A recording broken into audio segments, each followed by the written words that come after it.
श्री राम जन्मभूमि मंदिर में चढ़ावे और दान राशि में गबन के मामले में अब कानूनी कार्रवाई तेज हो गई है। उत्तर प्रदेश सरकार के सख्त रुख, एसआईटी जांच और श्री राम जन्मभूमि तीर्थ क्षेत्र ट्रस्ट की शिकायत के बाद अयोध्या पुलिस ने राम जन्मभूमि कोतवाली में नामजद एफआईआर दर्ज कर ली है। इस कार्रवाई के बाद पूरे मामले में नया मोड़ आ गया है। ट्रस्ट सदस्य श्री कृष्ण मोहन की तहरीर और एसआईटी की संस्तुति के आधार पर दर्ज एफआईआर में अनुकल्प मिश्रा, लवकुश मिश्रा, टीनू यादव, अविनाश शुक्ल और मनीष यादव समेत कुल 8 लोगों को नामजद किया गया है। सूत्रों के अनुसार एफआईआर में शामिल अधिकांश आरोपी दान राशि की गिनती और कैश प्रबंधन से जुड़े कार्यों में लगे हुए थे। भारत अमेरिका के 34 देशों वाले पैक्स सिलिका समूह में आधिकारिक तौर पर शामिल हो गया है। भारत की एंट्री के साथ ये क्लब 35 देशों की हो गई है। इन 35 देशों ने आर्टिफिशियल इंटेलिजेंस टेक्नोलॉजी के लिए भरोसेमंद और मजबूत सप्लाई चेन बनाने की अमेरिकी पहल पर साइन किए हैं, जबकि ट्रंप प्रशासन ने अभी तक पाकिस्तान से पूछा तक नहीं है। पाकिस्तान को इसका सदस्य नहीं बनाया गया है।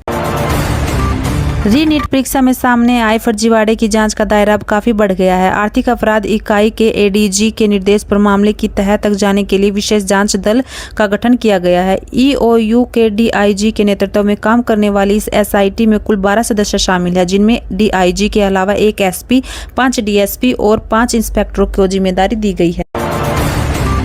महाराष्ट्र विधानसभा में राष्ट्रवादी कांग्रेस पार्टी विधायक सना मलिक की इस टिप्पणी पर कड़ी प्रतिक्रियाएं सामने आई है कि बहुविवाह का मुद्दा केवल मुस्लिम पुरुषों तक सीमित नहीं है।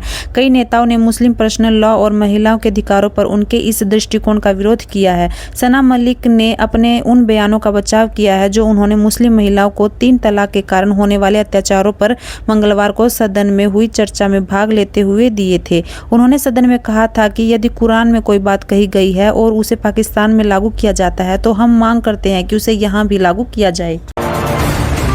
क्या आप भी पासपोर्ट या वोटर आईडी को अपनी भारतीय नागरिकता का अंतिम और अकाट्य सबूत मानते हैं? अगर हाँ, तो ये न्यूज़ आपकी आंखें खोल देगी। भारत सरकार के विदेश मंत्रालय clarification on passport as Indian citizenship proof और देश की उच्च अदालतों ने ये साफ कर दिया है कि पासपोर्ट मुख्य रूप से एक ट्रैवल डॉक्यूमेंट यानी विदेश यात्रा का दस्तावेज है, न कि आपकी नागरिकता का अंतिम कानूनी प्रमाण।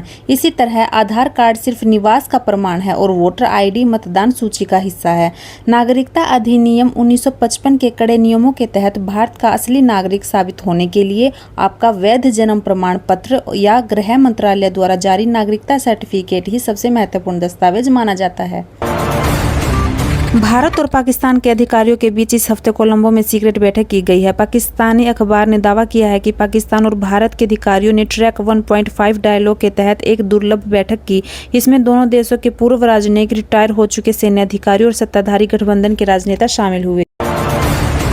अगर आपके मोबाइल पर कोई अनजान वीडियो कॉल आए और सामने पुलिस या कोर्ट की वर्दी में बैठा शख्स कहे कि आप डिजिटल अरेस्ट हैं, तो डरिए मत, बल्कि सावधान हो जाइए। देश में पैर पसार चुके इसी खौफनाक डिजिटल अरेस्ट सिंडिकेट को नेस्तनाबूद करने के लिए केंद्रीय अन्वेषण ब्यूरो ने अब तक का सबसे बड़ा राष्ट्रव्यापी एक्शन लिया है। सीबीआई ने ऑपरेशन चक्र के तहत राजस्थान सहित देश के 16 राज्यों में एक साथ 80 से अधिक ठिकानों पर ताबड़तोड़ छापेमारी की है। इस महा कार्रवाई में जांच एजेंसी ने साइबर अपराधियों के उस पूरे इंफ्रास्ट्रक्चर को ध्वस्त कर दिया है जो देश भर में 200 से अधिक बड़े साइबर फ्रॉड को अंजाम दे चुका था। सरकार ने पहली बार ऑपरेशन सिंदूर के दौरान शहीद हुए 6 भारतीय सैनिकों के नाम सार्वजनिक किए हैं। पहलगाम में आतंकी हमले के बाद ऑपरेशन सिंदूर पिछले साल मई में पाकिस्तान और पाकिस्तान के कब्जे वाले कश्मीर में आतंकी ठिकानों को नष्ट करने के लिए चलाया गया था। हिंदुस्तान टाइम्स की रिपोर्ट के मुताबिक इन 6 सैनिकों के नाम नेशनल वॉर मेमोरियल की वेबसाइट पर रोल ऑफ ऑनर सेक्शन में प्रकाशित किए गए हैं। कनाडा सरकार ने करीब 40 वर्षों के बाद माना है कि एयर इंडिया प्लेन में हुए धमाके में खालिस्तानी आतंकवादियों का हाथ था।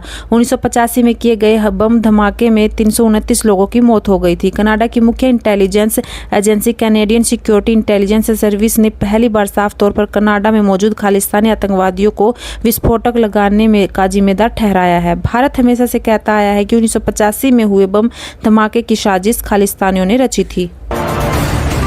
कितना अच्छा हो अगर भूकंप आने से कुछ सेकंड पहले ही सबके पास अलर्ट आ जाए और अलर्ट को देखते हुए लोग सुरक्षित जगहों पर चले जाए। इससे सैकड़ों हजारों जिंदगियां बचाई जा सकती है। हालांकि किसी भी दूसरे देश की तरह ही भारत के पास भी भूकंप की भविष्यवाणी करने वाली वैज्ञानिक रूप से प्रमाणित तकनीक नहीं है। हालांकि हिमालय क्षेत्र में भूकंप की निगरानी करने वाले नेटवर्क और क्षेत्रीय भूकंप पूर्व चेतावनी सिस्टम जरूर मौजूद है, जो भूकंप शुरू होने के तुरंत बाद कुछ सेकंड पहले ही इसकी सूचना दे सकते हैं।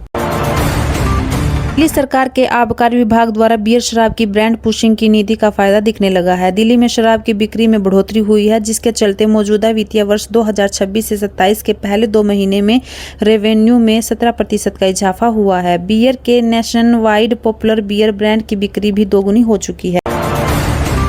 ईरान की सेना इस्लामिक रिवॉल्यूशनरी गार्ड ने होर्मुज स्ट्रेट से गुजर रहे सिंगापुर के झंडे वाले मालवाहक जहाज पर हमला करके एक बार फिर से दुनिया को टेंशन में डाल दिया है।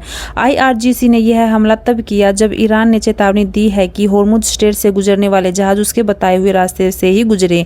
ईरान चाहता है कि अमेरिका संग डील के बाद भी होर्मुज पर कब्जा बरकरार रखा जाए और करीब $40 अरब टोल वसूला जाए। इसी वजह से ईरान कार्गो जहाजों को मजबूत कर रहा है कि वे ओमान के तट के पास से नहीं गुजरे। भारत से विवाद के बीच नेपाल सरकार ने अपनी चाय फैक्ट्रियों को दोबारा खोलने का फैसला किया है। भारत के साथ शुरू हुए विवाद की वजह से नेपाल का पूरा चाय उद्योग ठप पड़ गया है। हालांकि नेपाल सरकार से मिले कड़े आश्वासन के बाद अब वहां की चाय फैक्ट्रियां दोबारा खुल गई है, लेकिन भारत के सख्त नियमों के कारण दोनों देशों के व्यापारिक रिश्तों में तनाव बना हुआ है। राजधानी जयपुर में एक कलयुगी बेटे ने अपने पिता को बेरहमी से पीटने का मामला सामने आया है। पिता को पीटने का वीडियो भी सामने आया है, जो कि हैरान करने वाला है। जानकारी मिली है कि बेटा बार बार पिता से रुपए मांगता था। रुपए नहीं देने पर उसने पिता की पिटाई कर दी। एक दिलचस्प और रोचक मामले में केरल हाईकोर्ट ने निर्वाचित जनप्रतिनिधियों की शपथ को लेकर महत्वपूर्ण फैसला सुनाया है। अदालत ने कहा है कि कानून में निर्धारित प्रारूप से हटकर ली गई शपथ वैध नहीं मानी जा सकती। अदालत ने तिरुवनंतपुरम नगर निगम के 20 भाजपा पार्षदों और ग्राम पंचायत के एक कांग्रेस सदस्य की शपथ को अमान्य घोषित कर दिया। उन्हें फिर से ये प्रक्रिया पूरी करनी होगी।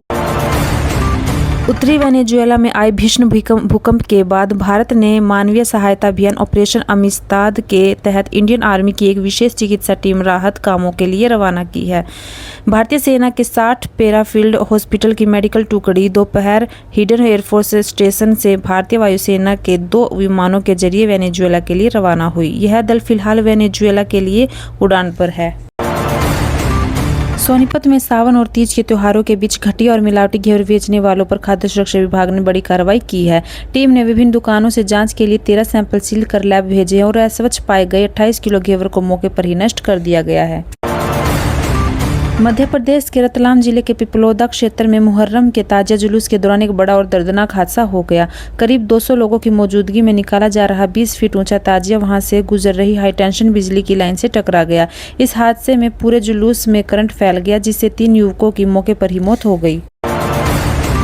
देश में हाइड्रोजन से जल्द ही ट्रेनों का संचालन शुरू होगा। हरियाणा के जींद में देश की पहली हाइड्रोजन ट्रेन के स्पीड टेस्ट के ट्रायल की प्रक्रिया शुरू की गई। हाइड्रोजन से चलने वाली ये ट्रेन 120 किलोमीटर प्रति घंटे की रफ्तार से चलेगी।